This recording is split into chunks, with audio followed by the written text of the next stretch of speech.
Hi dears, എല്ലാവർക്കും പുതിയ വീഡിയോയിലേക്ക് സ്വാഗതം.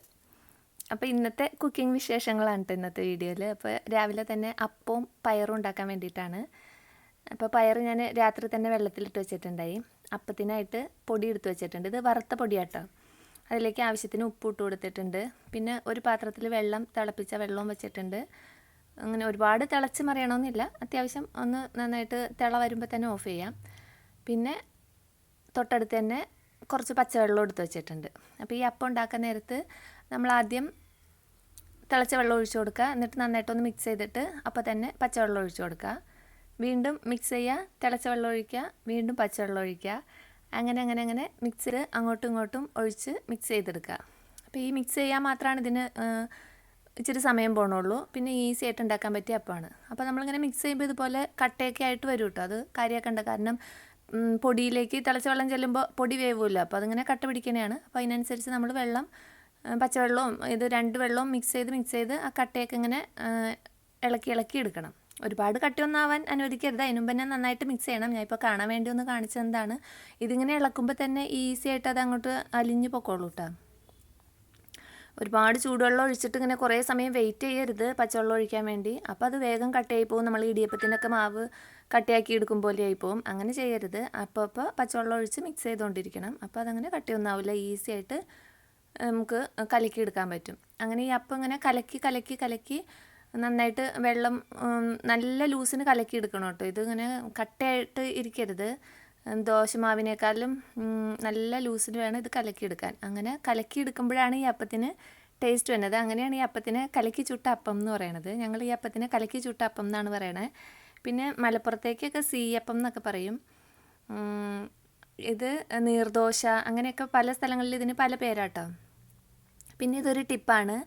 കുറച്ച് വെളിച്ചെണ്ണയും കൂടി ഒഴിച്ചിട്ട് ലാസ്റ്റ് ഒന്നുകൂടി മിക്സ് ചെയ്യുക. അപ്പോൾ നോൺ സ്റ്റിക്കിലൊക്കെ ചുടുന്നവർക്ക് ഇങ്ങനെ ഒഴിച്ചു കൊടുക്കുകയാണെങ്കിൽ അത് നല്ലതായിരിക്കും കേട്ടോ. നല്ല ടേസ്റ്റ് ഉണ്ടാവും. നോൺ സ്റ്റിക്കിൽ നമ്മൾ വേറെ എണ്ണയൊന്നും തൂത്ത് ചുടണില്ലല്ലോ. ഞാൻ പക്ഷേ ഇരുമ്പ് ചട്ടിയിലാണ് കേട്ടോ, നമ്മുടെ ദോശച്ചട്ടിയിലാണ് ചുട്ടെടുക്കുന്നത്. എനിക്കിപ്പോൾ വെളിച്ചെണ്ണ ഇങ്ങനെ ഒഴിച്ചില്ലെങ്കിലും കുഴപ്പമില്ല. നമ്മൾ എണ്ണ തൂത്ത് തന്നെയാണല്ലോ ചുട്ടെടുക്കുന്നത്. അപ്പോൾ ഞാൻ പിന്നെ നിങ്ങളെ കാണിക്കാൻ വേണ്ടി ഒന്ന് ചെയ്തു എന്നുള്ളൂ. അങ്ങനെ മാവ് അവിടെ കലക്കി വെച്ചിട്ടുണ്ട്. കലക്കി വെച്ചിട്ട് വെയിറ്റ് ഒന്നും ചെയ്യേണ്ട ആവശ്യമില്ല കേട്ടോ. പെട്ടെന്ന് തന്നെ ചുട്ടെടുക്കാം. ഞാനപ്പോൾ പയർ വേഗം അങ്ങോട്ട് റെഡിയാക്കി വെച്ചിട്ട് അപ്പം ചുടാനായിട്ടാണ്. അപ്പോൾ ചട്ടി ചൂടാവാനും വെച്ചിട്ടുണ്ട് കേട്ടോ. ഈ ഉള്ളി മൂപ്പിക്കാനായിട്ട് ചീനച്ചട്ടിയിലിട്ടിട്ട് ഞാൻ ഈ ചതച്ച മുളക് ഉണ്ട്, അത് തപ്പി നടന്നിട്ട് കാണുന്നില്ല കേട്ടോ. ഞാൻ അടുക്കള മുഴുവൻ ഒന്ന് റൗണ്ട് അടിച്ചു, ഒന്നും കണ്ടില്ല. പിന്നെ ഞാൻ വേഗം മുളക് പൊടി ഇട്ടു. പിന്നെ വേപ്പില ഇട്ടിട്ട് അത് ഉള്ളിയും മുളകൊക്കെ മൂത്ത് വന്നപ്പോൾ വേവിച്ച് വെച്ചിട്ടുള്ള പയറിട്ട് മിക്സ് ചെയ്യാണ്. ഇപ്പം എടുത്ത സാധനമാണ് കേട്ടോ. ഞാൻ എവിടെ വച്ചതെന്ന് ഞാൻ ഓർക്കണില്ല. അങ്ങനെ ഞാനത് തപ്പി നടന്നിട്ട് വേണ്ടാന്ന് വിചാരിച്ച് ഞാൻ മുളക് പൊടി തന്നെ ഇട്ടു.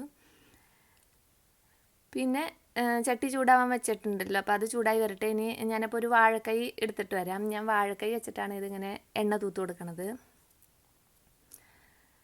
അങ്ങനെ എണ്ണയൊക്കെ തൂത്ത് കൊടുത്തിട്ടുണ്ട്.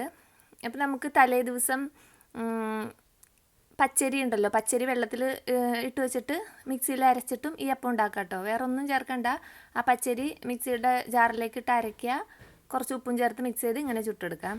അത് അപ്പം മിക്സി നമ്മൾ വെള്ളം ഒഴിച്ച് അരയ്ക്കുമ്പോൾ തന്നെ പാകത്തിന് വെള്ളം ആയി കിട്ടിക്കോളും. ഇതിപ്പോൾ പച്ചരി ഇടാതെ ഈസി ആയിട്ട് നമുക്ക് വറുത്ത പൊടി വെച്ച് ചെയ്യാൻ വേണ്ടിയിട്ടുള്ള ഒരു ട്രിക്കാണ് ഇപ്പം ഞാൻ കാണിച്ചു തന്നത്. ഞാൻ കൂടുതലും ഇങ്ങനെ വറുത്ത പൊടി വെച്ചിട്ടാട്ടോ ചെയ്യാറ്. പച്ചരി വെള്ളത്തിലിട്ട് ചെയ്യൽ കുറവാണ്.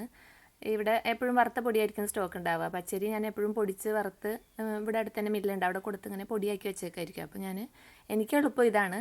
അപ്പോൾ ഇത് ബുദ്ധിമുട്ടായിട്ട് തോന്നണവർക്ക് പച്ചരി തലേ ദിവസം വെള്ളത്തിലിട്ട് വെച്ചിട്ട് പിറ്റേ ദിവസം മിക്സിയിൽ അരച്ച് അപ്പോൾ തന്നെ ചുട്ടെടുക്കാം. നമ്മളിങ്ങനെ വെയിറ്റ് ചെയ്യുമോ പൊങ്ങാൻ വേണ്ടി കാത്തിരിക്കുകയോ ഒന്നും വേണ്ട. നല്ല നൈസായിട്ടുള്ള അപ്പമാണ്. ഏത് കറിയുടെ കൂടെയും ഇത് കോമ്പിനേഷനാണ് കേട്ടോ. നമുക്ക് എന്ത് കറി ഉണ്ടെങ്കിലും അതിന് കോമ്പിനേഷനാണ്. ഇനി കറി ഒന്നും ഇല്ലാതെ ചൂടോടുകൂടി അപ്പവും ഒരു ഗ്ലാസ് പാൽ ഒഴിച്ച ചായ ഉണ്ടെങ്കിൽ വയറ് ഫില്ലായിക്കോളും. 2-3 അപ്പം കഴിക്കണമെന്ന് മാത്രം. കാരണം ഈ അപ്പം എന്ന് പറഞ്ഞു കഴിഞ്ഞാൽ നല്ല സോഫ്റ്റ് അപ്പമാണല്ലോ, ഒട്ടും കനമില്ലാത്ത അപ്പമാണ്. അങ്ങനെ ഞാൻ ഓരോ അപ്പങ്ങളായിട്ട് ചുട്ടെടുക്കാം കേട്ടോ. അപ്പോൾ ബ്രേക്ക്ഫാസ്റ്റിന് ഉണ്ടാക്കാൻ പറ്റിയ ഈസി ആയിട്ടുള്ളൊരു അപ്പമാണ്. ഞാൻ ചില സമയങ്ങളിൽ കൂടുതൽ ഇത് തന്നെയായിരിക്കും കേട്ടോ. ഇപ്പോൾ നമുക്ക് ഈ നോമ്പൊക്കെ ഉള്ള സമയത്ത് പുട്ട് ഒന്നും അങ്ങനെ കഴിക്കാൻ പറ്റില്ല. അപ്പോൾ അങ്ങനെയുള്ള സമയങ്ങളിൽ ഇടിയപ്പം, ഈ അപ്പം അല്ലെങ്കിൽ പത്തിരി അങ്ങനെയൊക്കെ ആയിരിക്കും. അപ്പോൾ കൂടുതലും എളുപ്പത്തിന് ചെയ്യണ അപ്പമാണ് ഈ അപ്പം. കലക്കി ചുട്ട അപ്പം എന്നാട്ടോ ഞങ്ങൾ പറയണേ. അങ്ങനെ പയറൊക്കെ റെഡിയായി എല്ലാം കഴിഞ്ഞപ്പോൾ കാണാതെ ആളെ കണ്ടു കിട്ടിയിട്ടുണ്ട് കേട്ടോ. അത് ഞാൻ ഉപ്പെടുത്ത പാത്രം ഈ മുളകിൻ്റെ പാത്രത്തിൻ്റെ ഫ്രണ്ടിൽ കൊണ്ടുപോയി വെച്ചു. അപ്പോൾ അതങ്ങോട്ട് മറഞ്ഞുപോയി. അതുകൊണ്ടാണ് അതിനെ കാണാതെയായി. ഇപ്പം ഞാൻ വീണ്ടും എന്തിനോ വേണ്ടി ഉപ്പെടുത്തപ്പോൾ അതേ അത് പുറകിലിരിക്കുന്നു. പിന്നെ ഇപ്പം അതിൻ്റെ ആവശ്യമൊന്നുമില്ലല്ലോ. അങ്ങനെ അപ്പവും പയറൊക്കെ റെഡി ആയിട്ടുണ്ട്. ഈ അപ്പത്തിനാണെങ്കിൽ ഒരു തൂവാലയുടെ കനാട്ടുണ്ടാവുള്ളൂ. ഒട്ടും കനമില്ലാത്ത നല്ല സോഫ്റ്റ് ആയിട്ടുള്ള ഒരു അപ്പമാണ്. അപ്പോൾ ഇത് ഇങ്ങനെ ഉണ്ടാക്കി വെക്കുക.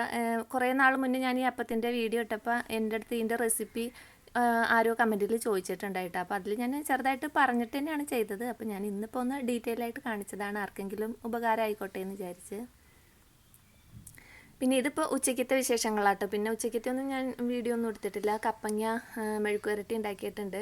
പിന്നെ ഉള്ളി മുളകും ചമ്മന്തി ഉണ്ടാക്കി. പിന്നെ കുറച്ച് മീൻ ഫ്രൈ ചെയ്യാനായിട്ട് ഫ്രിഡ്ജിലുണ്ടായി. അപ്പോൾ അതെടുത്തിട്ട് മീനും ഫ്രൈ ചെയ്ത് വെച്ചിട്ടുണ്ട്.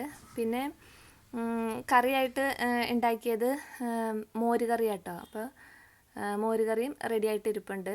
കുമ്പളങ്ങ മോര് കാച്ചിയതാണ്. അങ്ങനെ ഉച്ചയ്ക്കത്തെ കാര്യങ്ങളൊക്കെ കഴിഞ്ഞിട്ടുണ്ട് കേട്ടോ. പിന്നെ ഇന്ന് കുറച്ച് മധുരക്കിഴങ്ങുണ്ട്. എന്നാൽ പിന്നെ വൈകുന്നേരം അത് റെഡിയാക്കാമെന്ന് വിചാരിച്ചിട്ട് വൈകുന്നേരത്തെ ചായക്ക് മധുരക്കിഴങ്ങ് പുഴുങ്ങിയെടുക്കാമെന്ന് വിചാരിച്ചു. മധുരക്കിഴങ്ങൊക്കെ ഇപ്പോൾ സൂപ്പർ ഫുഡാണല്ലോ. അതിനൊക്കെ ഒരുപാട് ഗുണങ്ങളുണ്ട്. നമുക്ക് ചെറുപ്പമാവാനൊക്കെ സഹായിക്കും എന്നാണ് പറയണത്. പിന്നെ കൂടുതലും വെള്ള മധുരക്കിഴങ്ങുണ്ട്, ചുമന്ന മധുരക്കിഴങ്ങുണ്ട്. അതിന് കൂടുതൽ ഗുണം ചുമന്ന മധുരക്കിഴങ്ങിനാണെന്നാണ് പറയണത്. വെള്ള മധുരക്കിഴങ്ങിന് ഗുണമില്ല എന്നല്ല കേട്ടോ. ഇതിനകത്ത് എന്തോ ഒരു സംഭവം കൂടി കൂടുതലുണ്ട്. അപ്പോൾ ഏത് മധുരക്കിഴങ്ങായാലും നല്ലതാണ്. അപ്പോൾ മധുരക്കിഴങ്ങൊക്കെ കിട്ടിയാൽ ഇങ്ങനെ ആവിയേറ്റിയോ അല്ലെങ്കിൽ ഇതുകൊണ്ട് പല ഡിഷസൊക്കെ ഉണ്ടാക്കാം കേട്ടോ നമുക്ക്. അപ്പോൾ എൻ്റെ ഇന്നത്തെ വീഡിയോ ഇതൊക്കെയാണ്. വീണ്ടും അടുത്ത വീഡിയോ ആയിട്ട് വരാം.